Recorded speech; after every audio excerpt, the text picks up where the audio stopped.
My father-in-law said that if his daughter ever had a child with me, he would consider his bloodline forever tainted. So I dug into his ancestry, and what I found wasn't just a skeleton in the closet, it was a con man sitting on the throne they all built for him. For 10 years, I had been the family's favorite punching bag, the Sterlings. Even their name sounded like old money and arrogance. My wife, Amelia, is the love of my life, but she came with baggage. A family that saw heritage not as a history, but as a weapon. Her father, Edward Sterling, was the patriarch, a man who believed his family tree was carved from marble while mine was sketched in mud. He wasn't just proud of his lineage, he was obsessed with it, convinced that the Sterling name was a mark of genetic superiority. And I, with my background of teachers, farmers, and electricians, was the living, breathing stain on their perfect family portrait. This is just the beginning of how I uncovered their biggest lie. If you enjoy stories where the arrogant get what they deserve, make sure you subscribe so you don't miss how this all unfolds.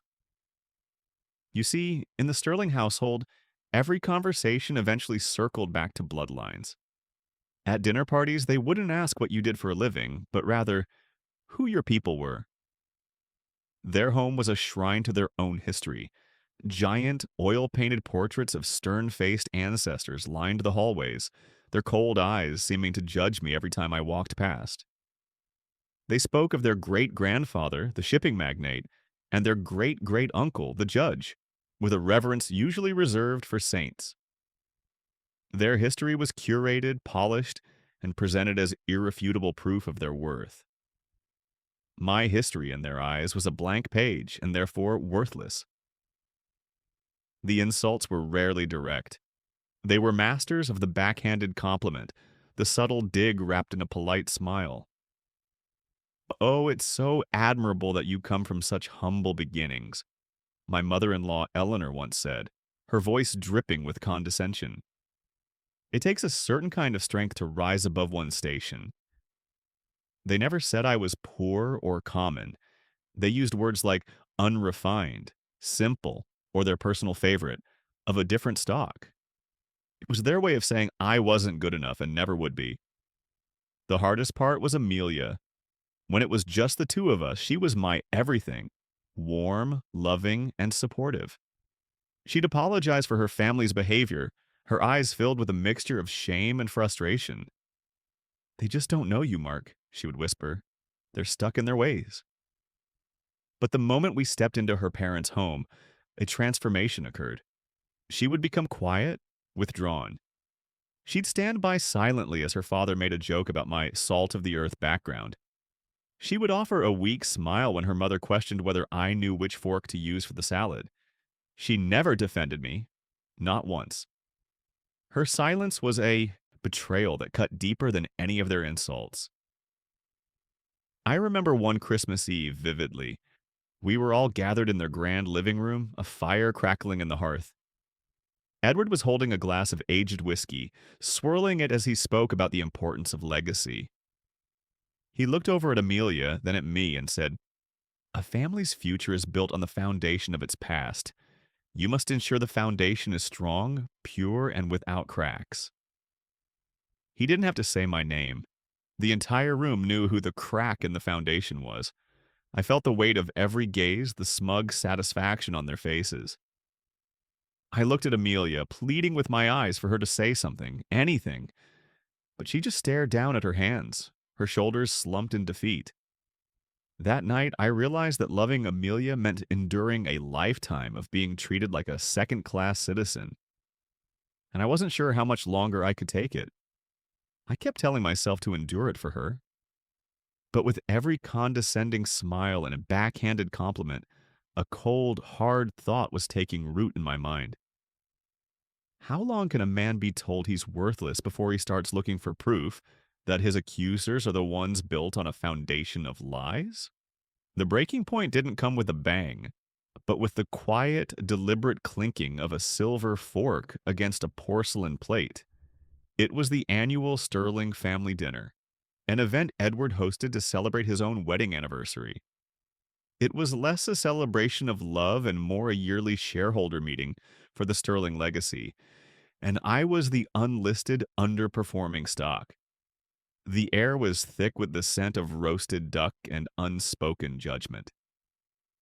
Everyone was there. Amelia's parents, her brother, and his perfectly pedigreed wife, and a few ancient aunts who looked like they'd been carved from the same sour wood as the dining room chairs. The conversation, as always, was a minefield. We talked about the stock market, a topic on which my opinion was ignored. We talked about their recent trip to Europe, a trip I couldn't afford. Then Edward, after taking a long theatrical sip of red wine, steered the conversation exactly where he always wanted it to go. "Did you hear about the Connolly boy?" he announced. "Marrying a girl from, well, no one's quite sure where she's from. A tragedy. A fine old family name, diluted into obscurity." He sighed, looking directly at me. "Legacy isn't just about wealth, you know. It's about blood. You can't build a strong house with weak materials."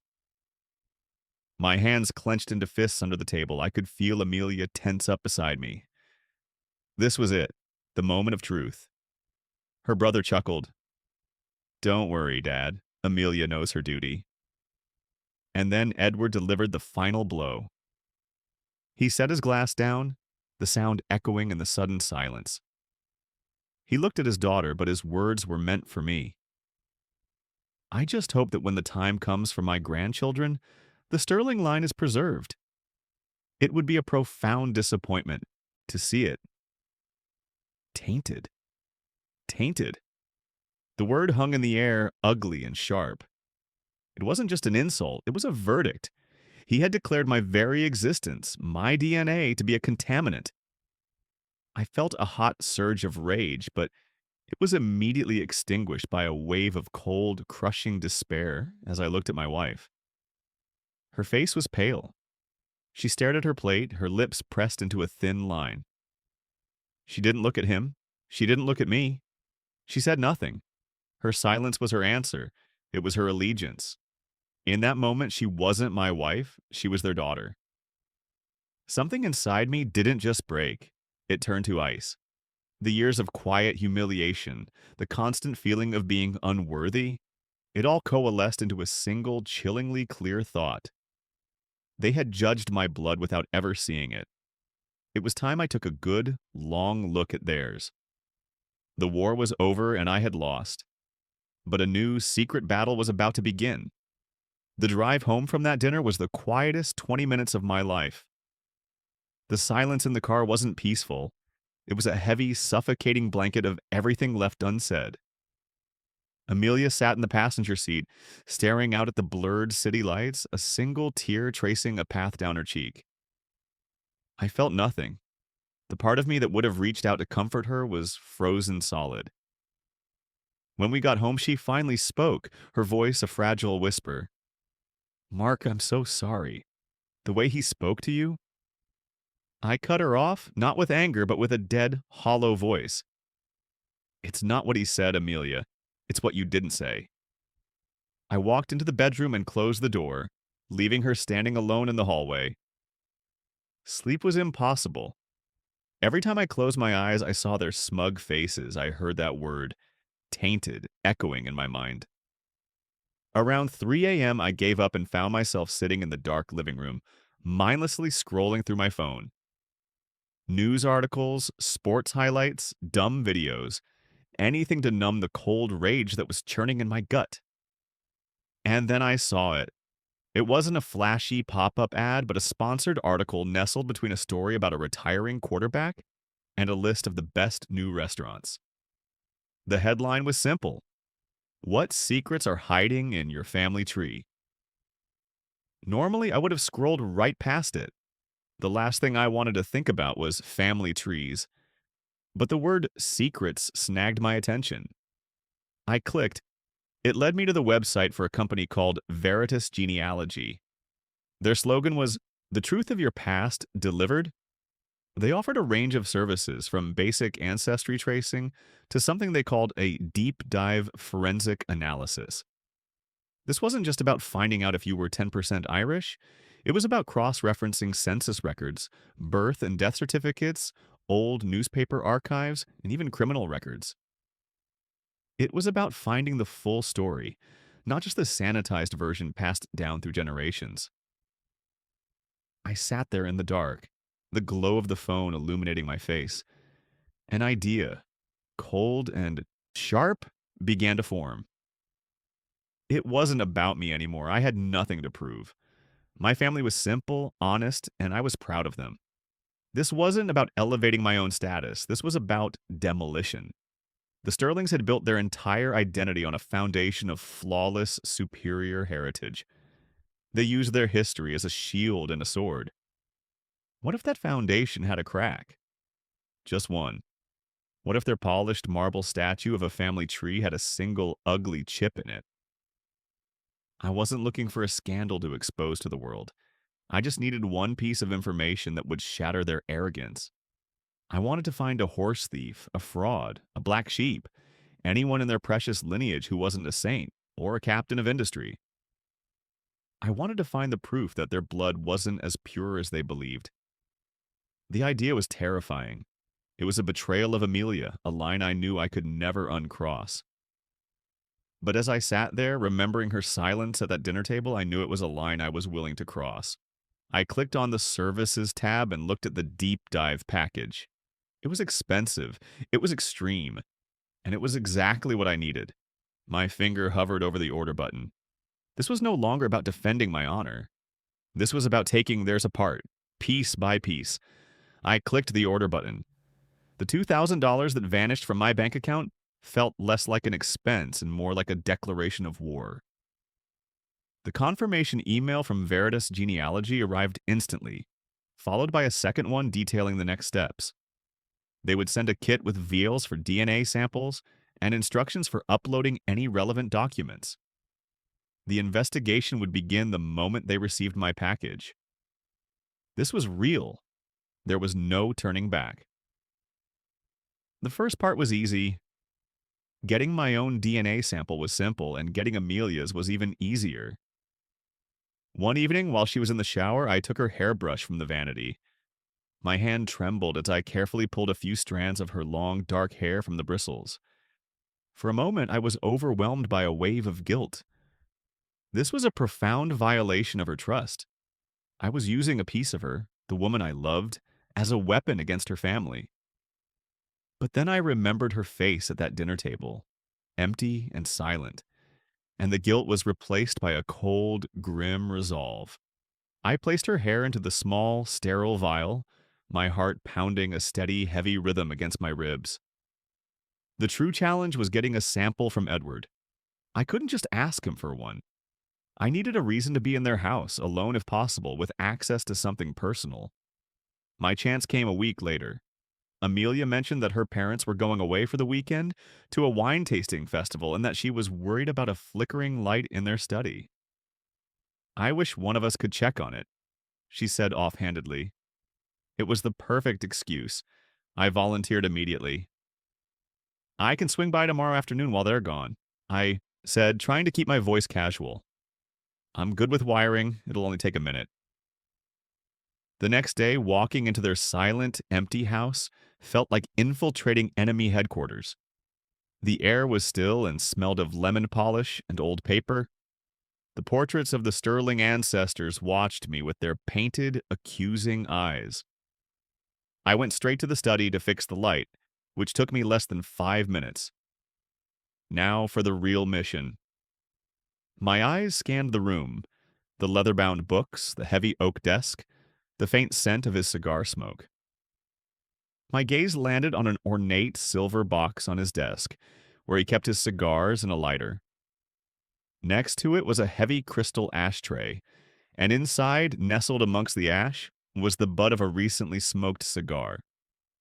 His DNA would be all over the tip. It was perfect. My heart hammered against my chest as I pulled a plastic baggie from my pocket, quickly and quietly scooped the cigar butt into it, and sealed it shut. Before I left, I took out my phone and walked along their hallways, photographing the pages of the old family Bible left open on a pedestal, and taking pictures of the names and dates written on the backs of the oldest portraits. I was a thief in their temple, stealing their sacred history. Driving away from that house with the DNA samples and photos secured in my glove compartment, I didn't feel triumphant. I felt like a spy returning from a mission, cold and empty, knowing that the information I carried had the power to destroy everything. That night, I mailed the package to Veritas Genealogy. Now, all I could do was wait. And the waiting was the hardest part of all. The weeks that followed were a special kind of torment. Every ping from my phone made my heart leap into my throat. Amelia and I were living like polite strangers in our own home. The emotional chasm between us had grown so wide that we could barely hear each other across it. We talked about groceries, bills, and the weather. We never talked about her family. We never talked about that night. The secret I was keeping felt like a physical weight pressing down on me day and night. I was irritable, distant, and I knew she could feel it, but neither of us dared to touch the wound. After almost a month of this agonizing silence, the first email from Veritas arrived. The subject line read, "Your personal genealogy report is ready." My hands were slick with sweat as I opened the attached file. The report was thorough, detailed, and utterly, completely normal. My ancestors were farmers from Ohio, laborers who helped build the railroads, a great aunt who was a school teacher in a one-room schoolhouse. There were no kings, no criminals, no hidden fortunes. It was a simple, unbroken line of hard-working people who lived and died without fanfare. I felt a quiet sense of pride, but also a pang of disappointment. This document, this proof of my own humble roots, was useless as a weapon. A few days later, the second email came. Preliminary Sterling. Family report. This was it. I took a deep breath and clicked it open, my stomach twisting into a knot. I scrolled through the pages, and with each paragraph, my hope withered. It was all there, just as they had always boasted. Judge Thaddeus Sterling, who served on the state Supreme Court. Captain Elias Sterling, the shipping magnate who built a fleet of merchant vessels. A line of doctors, lawyers, and politicians stretching back to the country's founding. It was a perfect, pristine history of success and influence. The report was a monument to their superiority, and I had paid $2,000 to have it professionally built. I felt like a fool.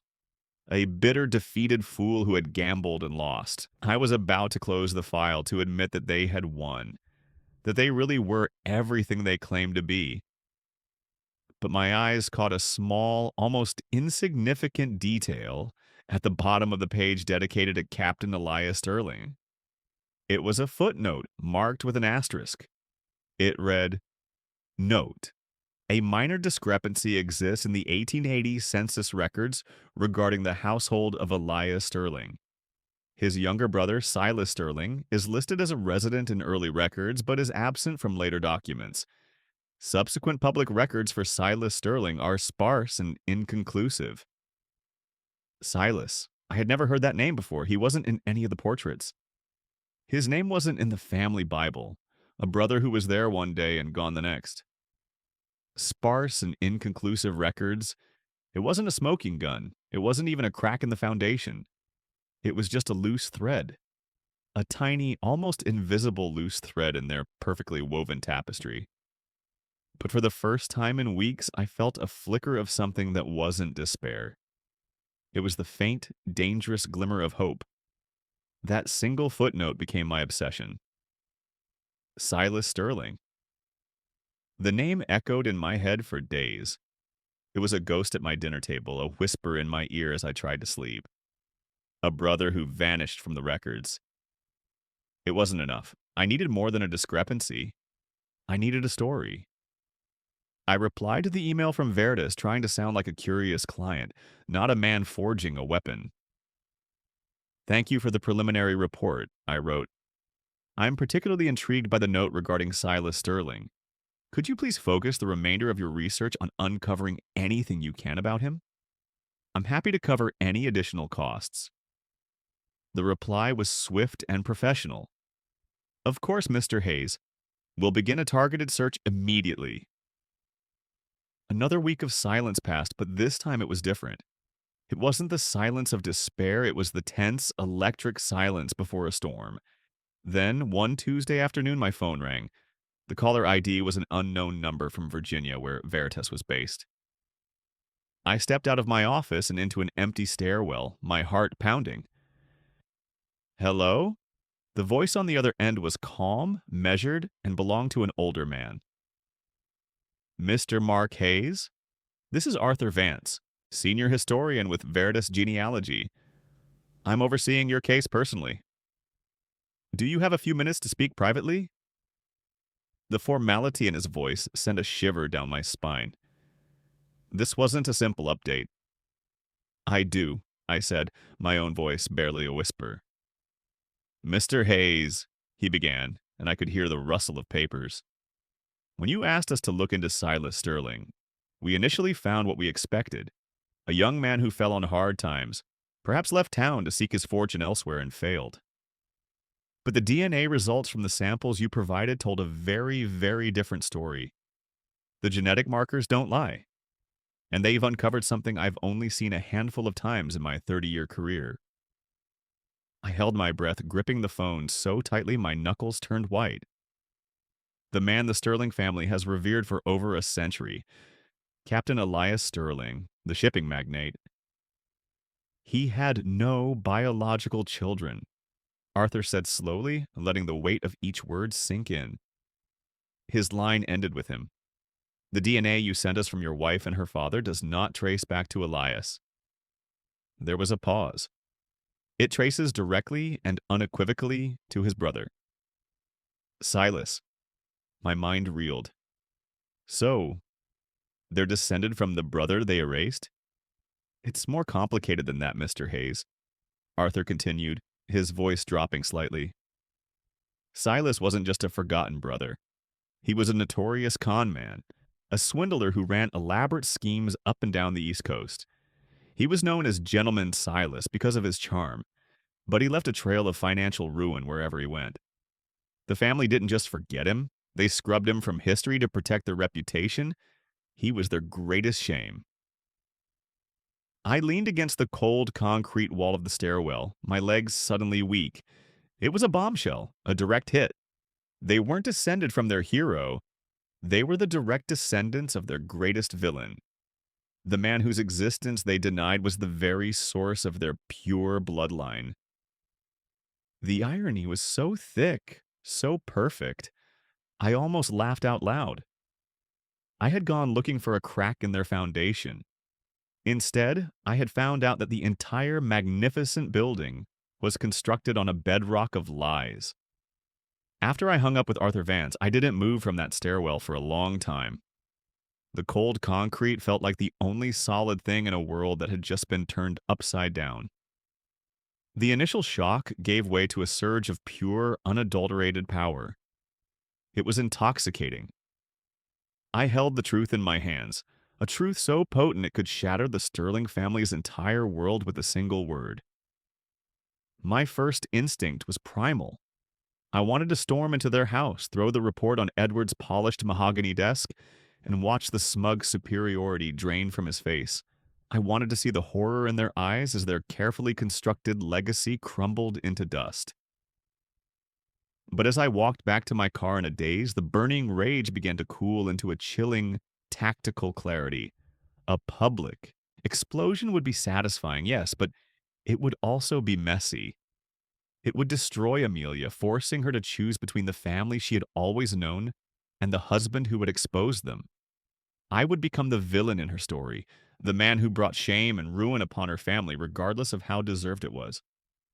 They would paint me as a bitter, jealous man who couldn't handle their success. And in the chaos, the true lesson would be lost. No, that wasn't the way. It was too crude, too simple. This wasn't about shouting the truth from the rooftops. This was about making them live with it every single day. That evening, I sat in my home office with the full detailed report on Gentleman Silas Sterling, open on my laptop. Veritas had sent over everything, scanned newspaper clippings about his scams, court records from his brief arrests, even witness descriptions of his charming demeanor and expensive suits. He was a master manipulator, a man who built empires of lies and convinced the wealthy to hand over their fortunes. He wasn't just a black sheep, he was a dark artist. And looking at the grainy newspaper sketch of his face, I didn't see a villain. I saw my masterpiece. A slow, cold smile spread across my face. My plan began to form not as a blunt instrument of destruction, but as a delicate piece of psychological warfare. I wouldn't expose their lie. I would create a new one and force them to embrace it. I wouldn't tell the world they were descended from a con man. I would make them celebrate him as a hero. They had spent a century burying Silas under a mountain of shame. I would excavate his memory, polish it until it shone, and place it on a pedestal in the center of their lives. They were trapped, and they didn't even know it yet. If they accepted my gift, they would be living a lie of my creation. If they rejected it, they would have to explain why, and that would unravel everything. Their pride, their greatest weapon, was now their biggest vulnerability.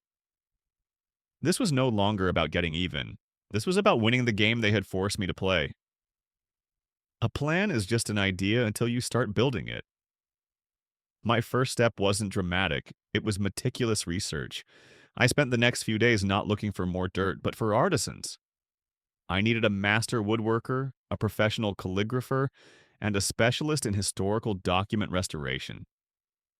A cheap print from an office supply store wouldn't do. The weapon had to be beautiful. It had to look like something the Sterlings would buy themselves. An expensive, elegant piece of history. I found a small family-owned shop downtown that specialized in custom framing and historical reproductions. It was perfect. The most crucial piece of the puzzle was Silas's face. The newspaper sketch was grainy and indistinct. I couldn't use that. It would look amateurish. So I hired a portrait artist, a young woman with a talent for bringing historical figures to life. I gave her the sketch and a fabricated story. He's a distant ancestor, I explained. A bit of a black sheep who was written out of the family history for being too ambitious. We've recently discovered his story and want to honor him. I gave her photos of Elias and other Sterling men. He should resemble them, I said, but give him a bit of a spark in his eye. Make him look like a risk-taker, a visionary. She nodded, completely buying my story. A week later, she sent me the finished portrait. It was a masterpiece of subtle deception. Silas Sterling stared back at me, his expression a perfect blend of charm, intelligence, and roguish confidence. He looked like a founder, a leader, a man who built empires. With the portrait secured, I became a biographer. I sat down with the Veritas report and began to rewrite history. Every scam became a brilliant business venture. Every swindle was reframed as a creative acquisition of capital. His sudden disappearances from towns were described as pursuing new, time-sensitive opportunities. I used the same pompous, self-important language Edward always used when talking about his ancestors.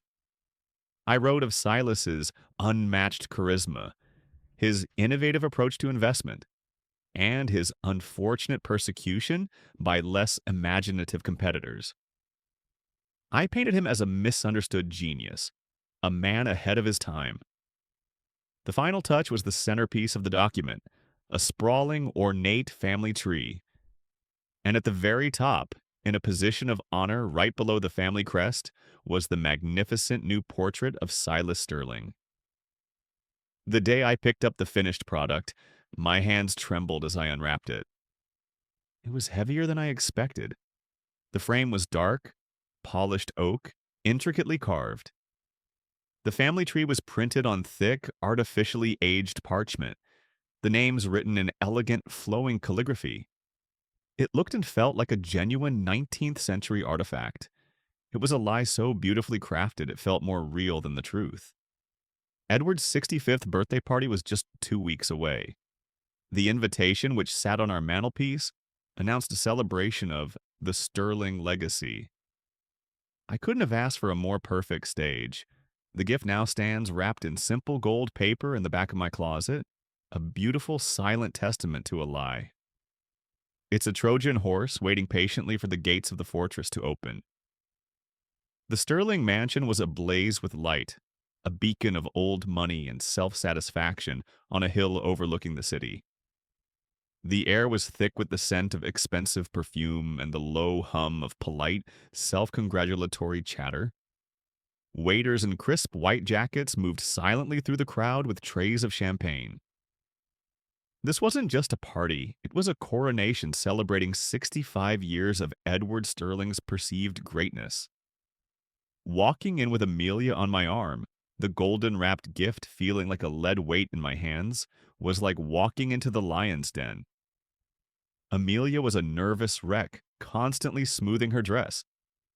She knew I was angry, but she had no idea about the bomb I was about to detonate. We endured an hour of forced smiles and condescending small talk. Edward's brother, a senator, gave a long-winded speech about the family's unwavering moral compass. Several of their friends toasted to the impeccable Sterling legacy. Every word was a log on the fire of my resolve. I watched Edward soak it all in, his chest puffed out, the king in his court. He looked invincible. He had no idea how fragile his kingdom was. Finally, the moment came for gifts. After he'd opened a series of expensive but predictable presents, a Rolex, a set of rare cigars, a first edition book, I knew it was my turn. I felt Amelia's hand tighten on my arm, a silent plea to just be polite, to not cause a scene. I gave her a reassuring squeeze and stepped forward. "Edward," I began, my voice calm and steady, cutting through the low murmur of the room. All eyes turned to me. "Amelia and I wanted to give you something truly special, something that honors the one thing you value most, your family's incredible history." I handed him the heavy, beautifully wrapped frame. He gave me a condescending smile, the kind you give a child who has tried their best. "Well, Mark, let's see what you've come up with." He tore away the gold paper with a flourish. The first reaction from the small crowd gathered around him was a collective gasp of admiration. "Oh, Edward, that's magnificent," his wife Eleanor said, admiring the oak frame and the elegant calligraphy. "It looks like a genuine antique." Edward beamed, his eyes scanning the lower branches of the family tree, recognizing familiar names. "Yes, it's quite impressive craftsmanship," he admitted, his pride piqued. His eyes traveled upwards, tracing the line of his heritage, the source of all his arrogance. And then they stopped. They stopped at the top of the tree at the handsome, roguish face of Silas Sterling, smiling down at him. I watched the sequence of emotions play out on Edward's face in slow motion. First, confusion, then a flicker of disbelief. His eyes darted to the nameplate. Silas Sterling, the unacknowledged visionary. His smile vanished, replaced by a mask of pale, frozen horror. He looked as if he had seen a ghost. Eleanor leaned in, her own expression crumbling as she recognized the name from some dark, unspoken family legend. The senator choked on his drink. The silence that fell over their small circle was deafening. "I know you've always focused on Captain Elias's story," I said into the crushing silence, my voice dripping with false sincerity. "But my research uncovered his forgotten brother, Silas, a true entrepreneur, a man who built his own path. I felt it was a tragedy that his story was lost, so I took the liberty of restoring him to his rightful place at the head of the family." I had them. I had them completely. In front of 20 of their most influential friends, they were staring at the face of their greatest shame, presented as their greatest hero. They were trapped. To reject the gift would be to cause a scene, to raise questions. To accept it was to hang a beautiful, expensive lie on their wall. A lie that I now owned. I watched the king on his birthday, speechless, powerless, and utterly defeated. The rest of the party was a blur of forced smiles and suffocating tension. Edward mumbled a thank you, his voice barely a whisper, and quickly had a waiter take the gift to his study, out of sight. No one mentioned it again, but the damage was done. The air was thick with unspoken words. We left as soon as we possibly could. The car ride home was utterly silent, but it was a different kind of silence than we'd had for the past month. It wasn't empty, it was heavy with questions. When we walked into our house, Amelia finally turned to me, her eyes a storm of confusion and hurt. What was that, Mark? Who was that man in the portrait? So I told her. I told her everything. I told her about the years of insults, the constant feeling of being inadequate, and the final brutal comment her father had made about our future children. I showed her the Veritas report, the real history of Silas Sterling, the con man. And then I showed her the fake biography I had written. She was silent for a long time, reading everything, the truth and the lie. When she finally looked up, there were tears in her eyes, but not for her father. They were for me, for us. I'm so sorry, she whispered. I was so focused on keeping the peace that I never saw how much pain they were causing you. I never defended you. In that moment, the chasm between us closed. The Sterling's power over us was broken that night. The phone calls dwindled. The obligatory Sunday dinners stopped. They never mentioned the gift, and I never asked if they hung it up. I didn't need to. I had taken their most prized possession, their legacy, and revealed it to be a hollow fraud. They knew that I knew, and that knowledge had stripped them of all their arrogance. They had no more weapons to use against me. Today, Amelia and I are happier than we have ever been. We're a team. We're building our own legacy, one based on honesty, respect, and real, unconditional love. I got a promotion at work, and we're even thinking about starting a family on our own terms. I don't feel the weight of their judgment anymore. I feel free. The best revenge wasn't a loud explosion, it was a quiet, permanent shift in power. I didn't just win an argument, I won my life back. So I have to ask you all, did I do the right thing? What would you have done in my place? Let me know your thoughts in the comments below, and if you don't want to miss another story, make sure to like this video and subscribe to the channel. Thanks for listening.